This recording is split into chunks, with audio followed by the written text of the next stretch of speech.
समीकरण कक्षा 7 के अभ्यास 6 को हल करके दिखाते हैं, जिसमें वज्र गुणन विधि का वर्णन किया गया है। ये सवाल है पहला, किसी परिमेय संख्या का अंश उसके हर से 3 कम है। यदि उसके अंश और हर में 5 जोड़ दे तो नई संख्या 3/4 हो जाता है। संख्या ज्ञात कीजिए। तो परिमेय संख्या ज्ञात करनी है आपको। परिमेय संख्या कैसे होती है? परिमेय संख्या होती है P/Q के रूप में। परिमेय संख्या होती है P/Q के रूप में।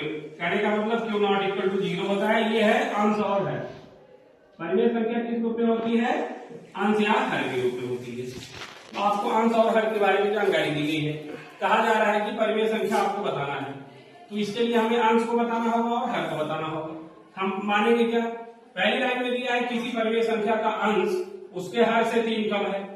हर से 3 कम है, इसका मतलब हम हर को ही मान लेंगे। हर से तुलना कर रहा है अंश की, तो माना अंश माना हर बराबर x है, तो अंश क्या होगा? इससे 3 कम कर रहा है, अंश उसके हर से 3 कम है, तो अंश क्या होगा? अंश हो जाएगा x - 3। तो भिन्न क्या हो जाएगी? भिन्न क्या बनेगी? भिन्न बनेगी अंश बटे हर। अंश है x - 3 अपान x। ये हमारी भिन्न बन रही है। अब हमको क्या सूचना दी जा रही है? अब हम नेक्स्ट स्टेप में आते हैं। यदि उसके अंश और हर में 5 जोड़ दे, अंश में 5 जोड़ना है, तो अंश कितना था? अंश है x - 3। अब प्रश्नानुसार हम लगाएंगे प्रश्नानुसार। अब दूसरी कंडीशन क्या है? कह रहा है कि अंश में, अंश है हमारे पास x - 3, अंश हमारे पास है x - 3। अब इसमें अंश में 5 जोड़ना है। अंश में 5 जोड़ना है। अंश में 5 जोड़ना है। अंश में 5 जोड़ना है। जोड़ने पर अब अंश क्या हो जाएगा? x - 3 + 5 हो जाएगा। अंश आ गया x + 2। और हर में 5 जोड़ने पर, हर में अगर हम 5 जोड़ दें तब क्या हो जाएगा? हर क्या आएगा? जोड़ने पर हर आएगा x था और +5 हो जाएगा। ये हमारे पास हर था, हर में हमने 5 जोड़ दिया। ये हमारे पास अंश था x - 3, हमने उसमें +5 जोड़ दिया तो x + 2 हो गया। ये हो गया अंश और ये हो गया हर। अब आपकी नई भिन्न क्या बनेगी? नई भिन्न बनी, नई भिन्न जो आपकी बनेगी वो बनेगी अंश बटे हर। मेन कॉन्सेप्ट है अंश बटे हर। तो नया अंश क्या बना? x + 2 और नया हर क्या बना? x + 5। अब ये प्रश्न में कह रहा है, नई जो भिन्न बनी है वो प्रश्नानुसार कह रहा है कि वह x + 2 अंश बटे हर जो है ये बराबर है 3/4 के। 3/4। अब इसी को हमें हल करके x का मान निकालना है। अब हम इसका मान निकालेंगे यहां। अब हमें इसमें वज्र गुणन करना है। ये जो वज्र गुणन विधि है अब हम यहां लगाएंगे। वज्र गुणन विधि क्या है? x + 2 बटे x + 5 बराबर 3/4। हमें तिरछा गुणा करना है। इसका इसमें करना है, इसका इसमें करना है। गुणा करेंगे तो x + 2 में x + 2 अंश में गुणा करेंगे 4 का और बराबर x + 5 में गुणा करेंगे 3 का।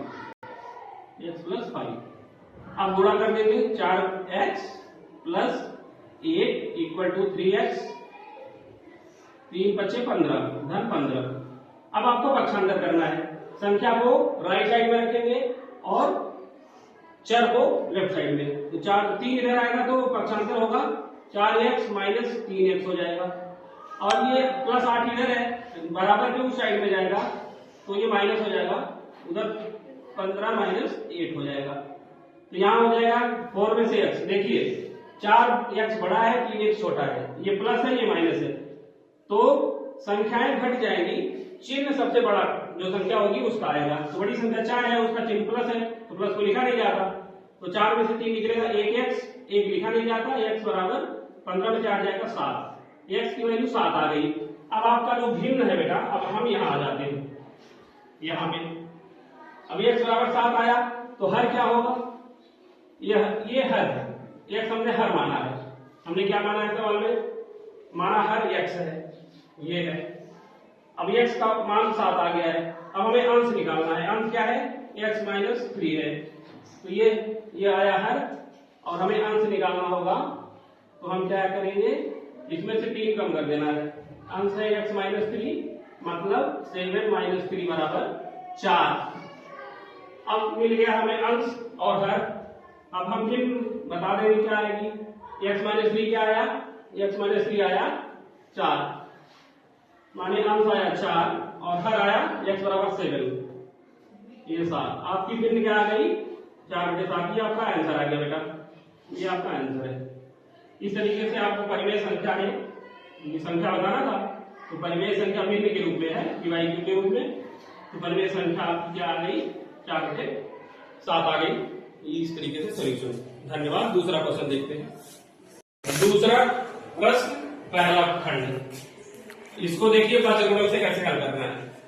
आपको क्या करना है, पीछा गुणा करना है, इसको गुणा अंश से करेंगे, 11x प्लस 7 इंटू 7 बराबर 6 इंटू 22x प्लस 13। अब हमने गुणा करके लिख लिया, हम उसको मल्टीप्लाई कर देते हैं, 11 7 77x प्लस 7 7 49 इक्वल टू, बराबर के नीचे बराबर लिखना है, ध्यान देना है इस चीज को। 6 का गुणा करेंगे 22 में, 6 दूनी 12, 6 दूनी 12 1 13, 132 x प्लस 13 6 78।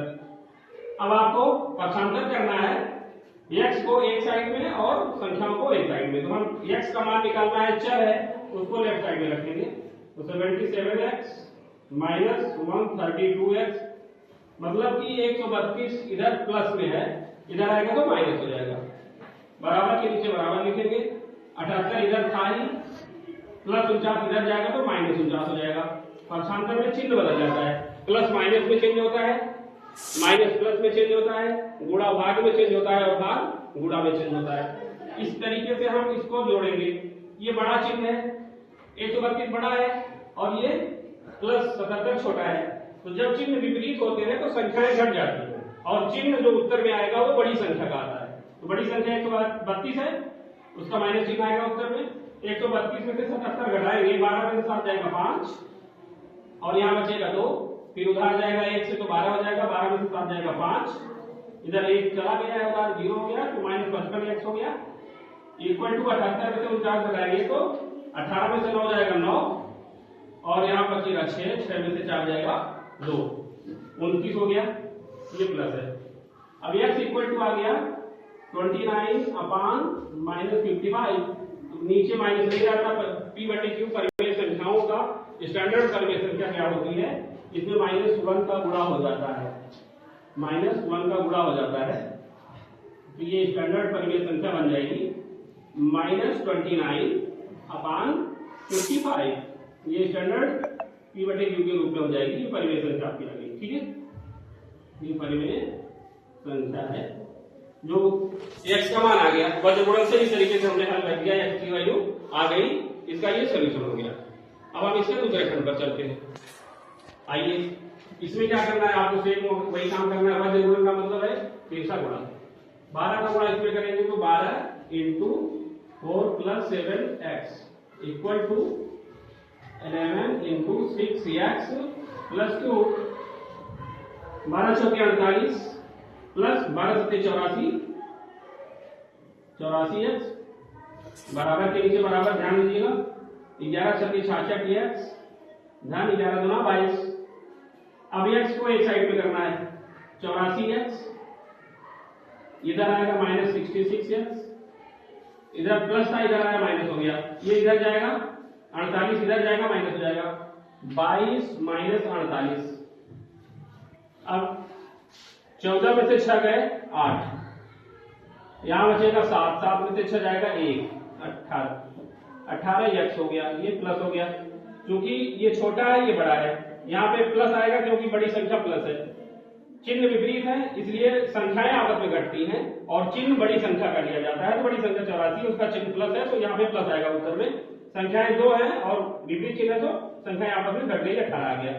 अब इक्वल टू यहाँ देखिए 48 और 22, माइनस में से प्लस निकल जाएगा, ये बड़ी संख्या है, उत्तर में क्या आएगा माइनस आएगा और संख्याओं का चिन्ह विपरीत है इसलिए संख्याएं घट जाएंगी। तो 8 में से 2 जाएगा तो 8 में से 2 जाएगा तो 6 आएगा, यहाँ पे 6 आएगा और यहाँ बचेगा 4 में से 2 जाएगा तो 26।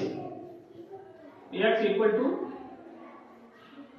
8 में से 2 जाएगा 6 आएगा, 4 में से 2 जाएगा 2 आएगा, -26 हुआ, -26/18। अब इसको काटना चाहें तो 2 से कट जाएगा, 13 हो गया और 2 9 18 हो गया। x बराबर क्या आया -13/9 आया।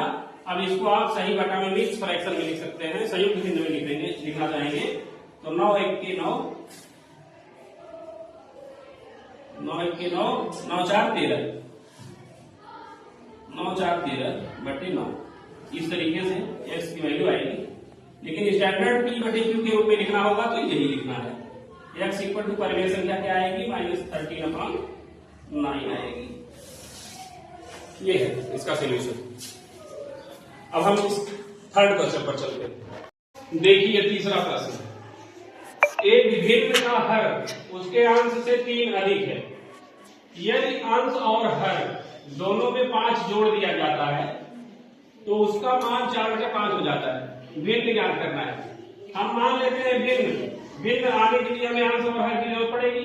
तो पहले हम क्या मानेंगे, एक भिन्न का हर उसके अंश से 3 अधिक है, अंश से 3 अधिक है, अंश की तुलना की जा रही है इसलिए हम पहले अंश को ही मानेंगे। पहले सवाल में हर से तुलना की जा रही है, हर से 3 कब है अंश, तो यहाँ पे किससे तुलना की गई है, एक भिन्न है उसका हर उसके अंश से 3 अधिक है, अंश पहले मानेंगे तभी तो 3 अधिक करेंगे दोबारा आएगा। तो हमने क्या माना, पहले हमने माना अंश इक्वल टू x है, ये मान लिया। अब इसका हर कैसे आ जाएगा, हर के लिए क्या है, उसके अंश से 3 अधिक है, हर क्या होगा अंश में 3 अधिक 3 जोड़ देना होगा, ठीक, ये हर हो गया बेटा। अब इसकी भिन्न क्या आ जाएगी, भिन्न हो गई, अंश बटे हर होता है, भिन्न क्या होता है अंश बटे हर होता है। तो अंश का मान कितना आया x है और हर का मान x+3 है, ये हमारी भिन्न हो गई। अब क्या रहा है प्रश्न में, यदि अंश और हर दोनों में 5 जोड़ दिया जाए तो प्रश्नानुसार अगर यदि अंश में 5 जोड़ेंगे, अंश में 5 और हर में 5 और हर में, चलिए अंश में 5 जोड़कर हम अंश लिखते हैं। पहले अंश में 5 जोड़कर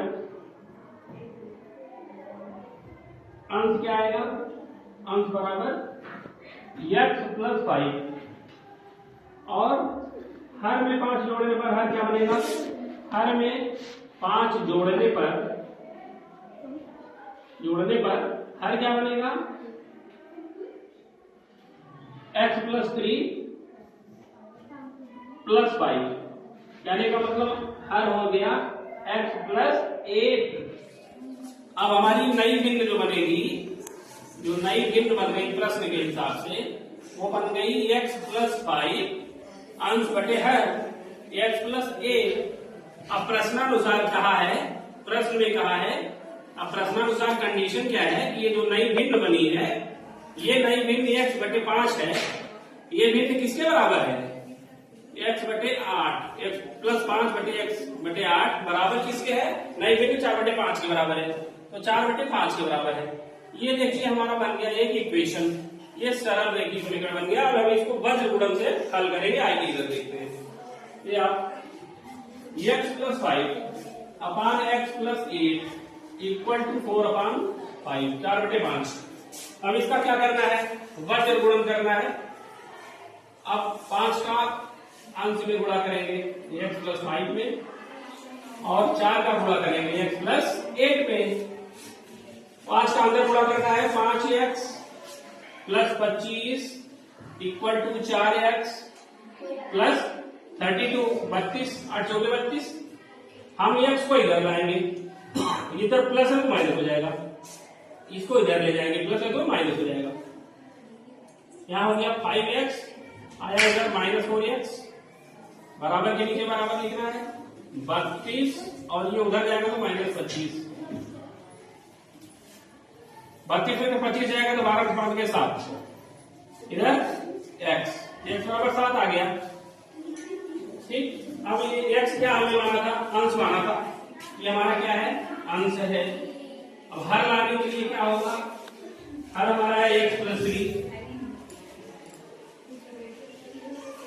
x + 3 है तो x + 3 माने 7 + 3 बराबर 10 हो गया। अब भिन्न जो हमें ज्ञात करना है वो नई भिन्न क्या आ गई,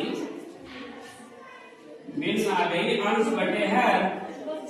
अंश कितना आया और हर कितना आया इसको आप यहाँ पे रख दीजिए, नई भिन्न आपकी आ जाएगी। अंश कितना आया 7 और बटे हर कितना आया 10, ये 7/10 आपका उत्तर हो जाएगा। आप यहाँ भी लिख सकते थे, ये है आपका उत्तर, ये आपका आंसर आ गया, ये आपका आंसर है। इस तरीके से आपका पूरा ये चैप्टर वज्र गुणन विधि से आपने रेखी गणित का चैप्टर 6B, रेखी कक्षा 7 का ये 6B अभ्यास पूरा समाप्त होता है। अब मिलते हैं नेक्स्ट चैप्टर, नेक्स्ट अभ्यास में।